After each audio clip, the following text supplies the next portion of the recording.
Hello and welcome to India Today, India Tomorrow, this special show where we bring you a slice of life by cutting across generations. And today we are joined by another special pairing.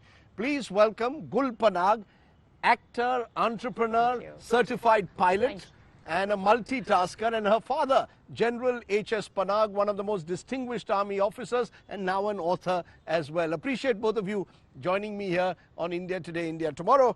I must ask you, what is it about army children and glamour? A couple of weeks ago, I had Swara Bhaskar and Commodore Uday Bhaskar, again a Navy commander and his actor daughter, now another pairing. And I can go on and on, the Anushka Sharmas, Priyanka Chopras. What is it about film acting and glamour?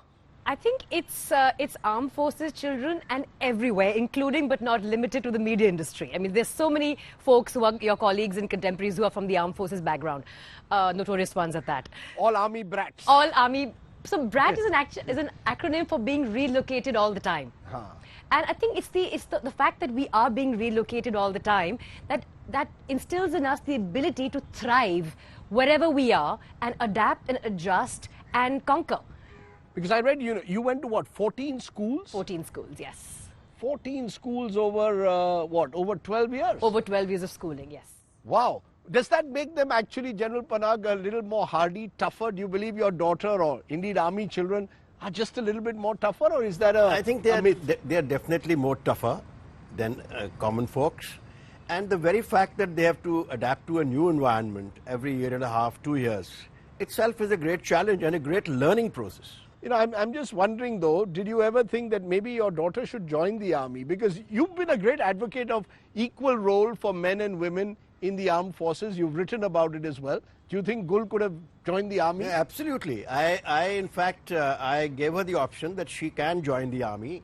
I think the inhibiting factor was at that time it was only a short service commission.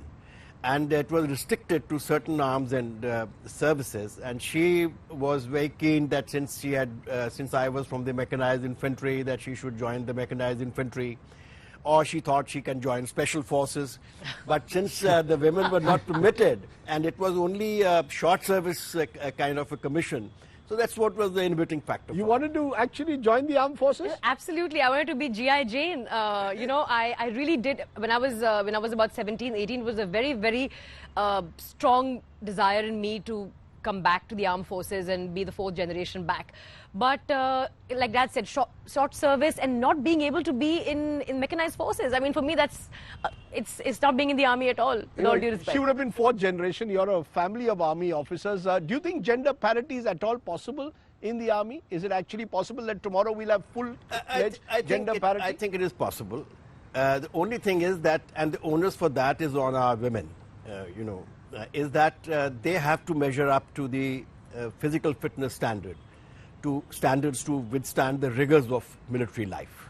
So long as they can do that and cope up, I think it's just a matter of time before they are actually inducted into combat. The macho male military officers will agree to have women, for example, in combat roles? There is really no choice, and there is enough presidents existing. In the erstwhile USSR, the women played a very stellar role during Second World War. Their best snipers were women, and all part of combat units.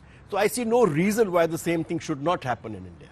And yet the 17 and 18-year-old potential army officer eventually becomes a Miss India in 1999, and like all Miss Indias, you go into cinema. Because low-hanging fruit, Rajdeep. You see, it's really low-hanging fruit. And today, as I look back over the last 20-odd years, I realize that it was always a means to an end. The idea was to be able to get a platform and pursue all the different goals that I have over the years pursued. And because it's low-hanging fruit, it's the easiest thing to do once you're Miss India. I mean, you're already somewhat recognized, and back in the day, it was a big deal. Because Miss Indias have had a mixed track record in Bollywood. Do you think it's a boon to be Miss India and then enter Bollywood, or do you think it's actually a bit of a bane? I think both. There's a boon because you are somewhat recognizable. So from the producer's point of view, it makes sense to cast somebody who's a newcomer but yet known, but you can pay like a newcomer. So it's a win-win for the producer. From the actor's perspective, I think you have to shed the baggage of, oh, because she's a Miss India, she can't act. And it's taken a lot of effort for a lot of my predecessors and successors to actually shed that image, but some of them have been stellar actors. I mean, Sushmita's recent outing has again reinstated the fact that she's an outstanding actor. Aishwarya also has won laurels for her acting performances, as have people like Lara and Priyanka. So I don't think that it's an inhibiting factor to beyond a point. But yes, you have to sort of work a little harder to convince people that we can act.